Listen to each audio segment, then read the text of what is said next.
ભરૂચ જિલ્લાના વણાકપુર જોધલપીર દેવાલય ખાતે 22મો પાટોત્સવની ઉજવણી કરવામાં આવી હતી।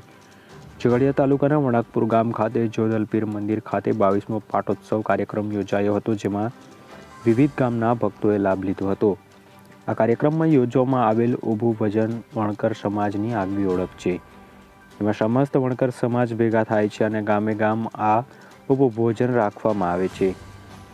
વણાકપુર વસ્તી અને મહિલા મંડળ દ્વારા ઊભું ભજન રાખવામાં આવ્યું હતું, જેમાં લોકોએ મહાપ્રસાદીનો પણ લાભ લીધો હતો।